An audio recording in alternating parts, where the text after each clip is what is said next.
Hello, hello! Bienvenue sur Jésus Talk, votre rendez-vous d'échange hebdomadaire.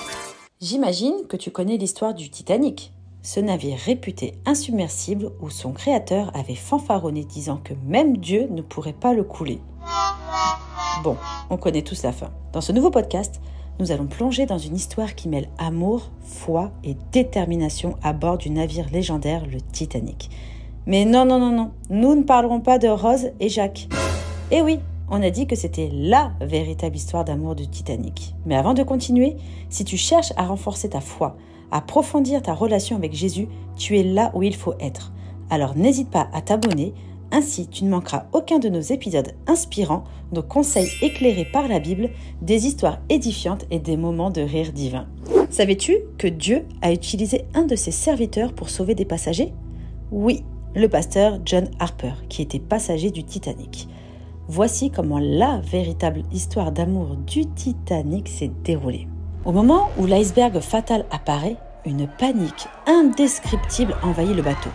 Les embarcations de secours étaient loin d'être suffisantes. Et l'ordre « Femmes et enfants d'abord » résonnait à travers le chaos. Et c'est à cet instant précis que le pasteur Harper, un homme de foi et plein d'amour pour son prochain, prononça des mots qui allaient rester gravés dans l'histoire. Les femmes et les enfants d'abord, ainsi que tous ceux qui ne sont pas encore sauvés.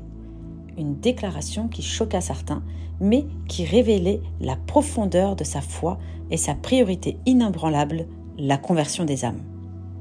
Mais un homme a été irrité par son discours et lui a fait savoir. Le pasteur Harper ne répondit pas par la colère, mais par l'amour. Sa réponse a été de lui donner son propre gilet de sauvetage en disant « Vous en aurez plus besoin que moi ». Le destin tragique du Titanic se dessinait alors que le navire sombrait dans les eaux glaciales de l'Atlantique. Le pasteur Harper se trouvait parmi les passagers piégés dans l'eau glacée, mais sa foi et sa détermination demeuraient inébranlables. Alors que l'hypothermie l'empêchait de bouger, il puisait dans ses forces pour nager d'une personne à l'autre, exhortant chacun à se repentir et à placer sa foi en Jésus-Christ afin que quiconque croit en lui soit sauvé et ait la vie éternelle. Il y eut un homme qui tenta de convaincre 2 fois. La première fois, l'homme refusa.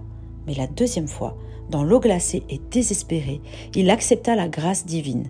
Quelques instants après avoir trouvé la foi, il fut secouru par un canot de sauvetage, devenant ainsi le dernier converti du pasteur Harper. Malheureusement, le pasteur Harper a fini par mourir avant l'arrivée des secours. Waouh! Cette histoire est vraiment inspirante pour de nombreuses raisons. Elle montre l'amour de ceux qui ont préféré laisser leur place aux femmes et aux enfants. Elle met en lumière surtout la dévotion du pasteur Harper de prêcher l'évangile jusqu'à son dernier souffle. Il était rempli d'amour et de compassion pour les âmes. Il a incarné l'appel de l'évangile jusqu'au bout. Dans les circonstances les plus tragiques, la foi, la détermination et l'amour doivent briller car tu es la lumière du monde. John Harper a appliqué ce que nous dit 2 Timothée 4, verset 2, d'annoncer l'évangile, même dans les moments favorables ou défavorables. Ce n'est pas par ses propres forces et intelligence que John Harper a été capable de mener cet acte héroïque dans la foi, mais parce qu'il était une nouvelle créature en Christ, remplie du Saint-Esprit, qui est un esprit d'amour et de sagesse. Et à travers la parole de Dieu, qui est vivante, dont le Saint-Esprit agit puissamment à travers elle, ouvrant ainsi des portes et éclairant des chemins. C'est comme avoir un super pouvoir divin qui brise toutes les chaînes qui nous entravent. Une chose essentielle à comprendre, c'est que lorsque tu es avec Dieu, tu ne crains rien, ni personne. Le Saint-Esprit est ton bouclier contre la peur. Ta mission en tant que croyant est extraordinaire. Mais la connais-tu cette mission ? Elle consiste à amener autant de personnes que possible à accepter Jésus-Christ comme leur Seigneur et Sauveur, en leur annonçant l'Évangile qui est une bonne nouvelle. Cette bonne nouvelle, c'est la réconciliation de Dieu avec l'homme, du Créateur à sa créature, afin que leurs âmes soient sauvées et que la conversion s'opère dans leur vie. Mais qu'est-ce que la conversion d'ailleurs ? Elle vient juste après la repentance. La repentance, c'est de transformer ta façon de penser envers Dieu et la perception de Dieu envers toi. Et la conversion, ce sont les actes qui accompagnent cette repentance. C'est un changement de cœur et de comportement pour devenir une meilleure version de toi-même avec l'aide de Dieu et en suivant les enseignements de la Bible. C'est comme passer d'une vieille façon de faire les choses à une nouvelle et meilleure façon qui te donne la paix et un amour indescriptible. Tu portes donc la meilleure nouvelle du monde en toi.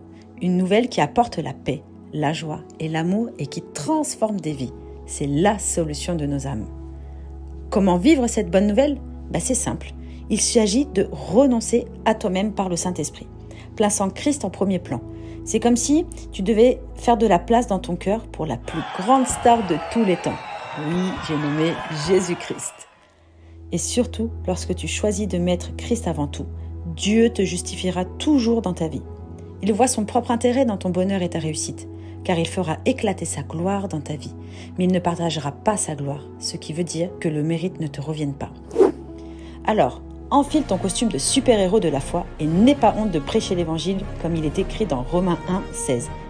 En effet, je n'ai pas honte de l'évangile de Christ. C'est la puissance de Dieu pour le salut de tout homme qui croit.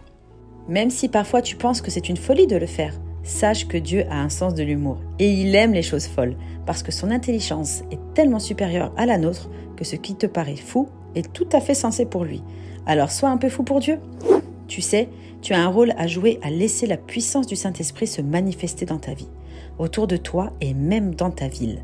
Tu dois être comme un super-héros de l'Évangile, prêt à partager cette incroyable puissance partout où tu es. Le but, c'est de nous préparer pour le retour de Jésus qui est proche. C'est l'événement qu'attend avec joie le croyant. Alors, sois prêt à être un super-héros de Dieu. Mais comme tout super-héros, tu as un super pouvoir. Et ce pouvoir, c'est le Saint-Esprit, qui est comme une énergie en toi. Le diable ne peut rien faire contre ça.